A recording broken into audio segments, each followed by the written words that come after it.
वो लेक में there are skeletons, बहुत सारे लोगों की मृत्यु हुई है। इसको मिस्ट्री लेक कहते हैं इस जगह को। हर साल इतने सारे स्केलेटन्स मिलते हैं क्योंकि ग्लेशियर पिघलता है। That person would probably be at least 7 feet tall. May be even more. एक दिन आप बहुत ज़्यादा दूर चले गए समुंदर में स्विमिंग की ट्रेनिंग के लिए, क्या हुआ उस दिन? मैंने अपने नीचे आज तक की सबसे बड़ी फिश देखी है, जो ओशन की सबसे बड़ी शार्क होती है। The size of it was thrice of mine. Shark attacks देखे आपने? स्की करते हुए जेट स्की। इनको लगा कि डॉल्फिन है और डॉल्फिन के साथ स्विम करने निकली। जैसे वो नीचे निकली हैं जेट स्की से, शार्क ने बाइट कर दिया, लेग ले लिया पूरा। आपने मुझे कहा था कि आपको एक स्ट्रक्चर दिखा था हिमालय। अगर मैं उस जगह में कभी अगर नेक्स्ट टाइम जाऊंगा फॉर्चुनेटली, तो वो स्टेडियम होगा इतना बड़ा वो एंटिटी मुझे इतनी दूर से दिख रही है। मतलब स्टेडियम के साइज जितना बड़ा स्ट्रक्चर आपको दिखा एकदम डिस्टेंट हिमालय में। कुछ सालों पहले इस इंसान से मेरी मुलाकात हुई थी। देवांग थपलियाल एक हिमालयन एक्सप्लोरर है, ये एक प्रोफेशनल एडवेंचरर है। ये अर्थ को जानते हैं, ये अर्थ को और करीबी से जान लेते हैं और इनके सारे एक्सपीरियंसेस को एक्सट्रैक्ट करते हैं हम पॉडकास्टर्स। पिछले 2.5 सालों से देवांग भाई दुनिया में घूम रहे हैं, स्पेशली ऑस्ट्रेलिया में बहुत ज़्यादा घूम रहे हैं। ऑस्ट्रेलिया इस दुनिया का सबसे डेंजरस कंटेंट माना जाता है। तो आज के कॉन्वर्सेशन में खतरे की भी बातें हुई है, एडवेंचर्स की बातें हुई है, एक्सप्लोरेशन की बातें हुई है और ऑफ कोर्स हिमालयाज़ की बातें, जानवरों की बातें बहुत ज़्यादा हुई है। ये एक बहुत danger themed, experience themed episode of TRS है और मैं जानता हूँ कि ऐसे एपिसोड्स की ना अलग ऑडियंस ही होती है। तो for you guys thank you for supporting us. ऐसे बहुत सारे कॉन्वर्सेशंस आते रहेंगे, पर आज एंजॉय कीजिए the return of Devang Thapliyal, adventurer Devang Thapliyal का स्वागत है। कैसे हो? मैं बहुत अच्छा हूँ, मैं बहुत ज़्यादा अच्छा हूँ, लास्ट टाइम से काफ़ी ज़्यादा अच्छा है। समुंदर के बारे में बात करते हैं। 2.5 सालों से आप ऑस्ट्रेलिया में हो। हाँ जी। शॉर्ट में बता दीजिए वहाँ क्या काम कर रहे हो आप और एग्जैक्टली कहाँ हो आप ऑस्ट्रेलिया में? मैं ऑस्ट्रेलिया में वेस्टर्न साइड में सबसे ज़्यादा था, तो खुशी इस बात की थी कि इंडियन ओशन मेरे बगल में था। और मैं ऑस्ट्रेलिया में एक आउटडोर एजुकेटर हूँ। ऑस्ट्रेलिया में कंपलसरी है फॉर एवरी स्टूडेंट, गवर्नमेंट ने फंड्स दे रखे हैं सारे स्टूडेंट्स को विल्डरनेस में जाना है और रहना है 14 days until month 45 days programmes होते हैं। वेदर आप लड़की हो लड़का हो, रिस्पेक्टिव ऑफ दैट आपको ये करना है। तो ये it's a part of their curriculum जो पढ़ाई हो रही है। क्यों? पर survival skills, it develops character. मैं अपने एक्सपीरियंस से बोल रहा हूँ, जब वो बाहर जंगलों में आते हैं हमारे साथ और चीज़ें देखते हैं, ऐसी चीज़ें जो मुझे लगता है कि सबको पता होनी चाहिए, सबको इसका एक अनुभूति और एहसास होना चाहिए, लेकिन ऐसा ज़रूरी नहीं है।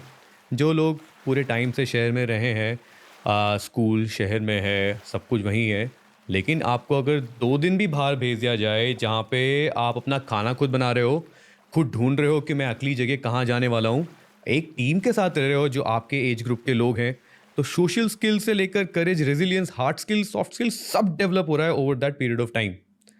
तो इन अ नटशेल ये मेरा वहाँ पे this is what I do. I take all these students into the wilderness and hard skill, soft skills के through we are inculcating things that the school want us to put forward.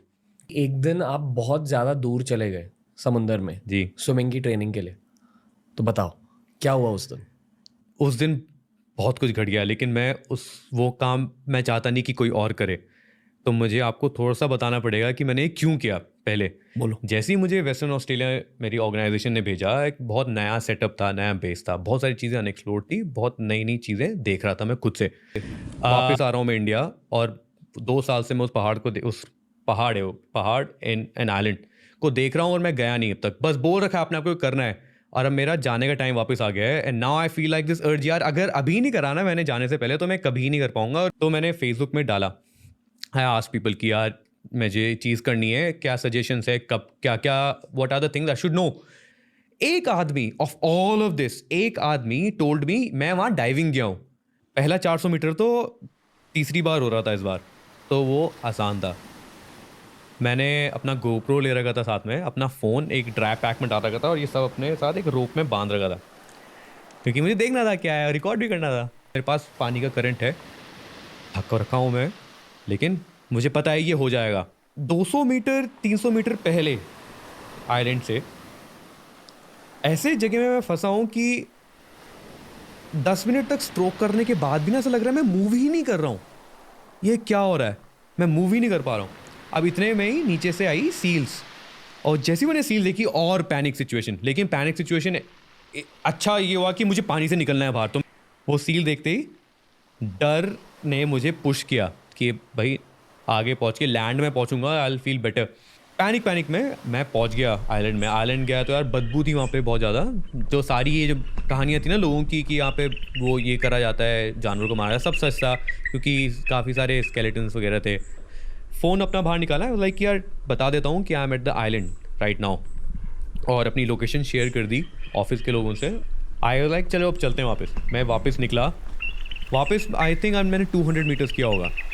मैंने अपने नीचे आज तक की सबसे बड़ी fish देखी है, वेल्स को छोड़ के। मैंने वेल्स भी देखी है पहले, बट ये शार्क थी विदाउट अ फिन नहीं था उसका। तो मुझे लगा ये शार्क है नहीं है, तो मैं काफ़ी अंडर द इम्प्रेशन था कि ये शार्क है नहीं है।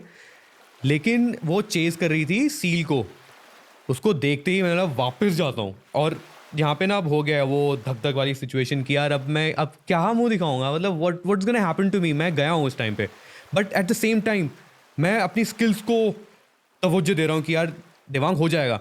नॉट बिकॉज मैं उसको आउटरन कर सकता हूँ, नहीं, बट अगर अगेन मैं वो कर रहा हूँ जो मुझे पसंद है। अगर मेरी जान जाती भी है करते हुए तो मुझे कोई दिक्कत नहीं है, होना है होने दो। लेकिन डर इतना था, आई टर्न्ड बैक, मैं पीछे मुड़ा हूँ। तो मैंने ये पूरा रिकॉर्ड करा अपने स्ट्रावा में। तो ये एक टर्न है पीछे मुड़ने का, इट्स 20 40 50 मीटर्स मैं पीछे स्विम भी किया है, और ये उसको चेज़ कर रही है। और मैं इतना डीप हूँ कि ये सब मेरे नीचे हो रहा है।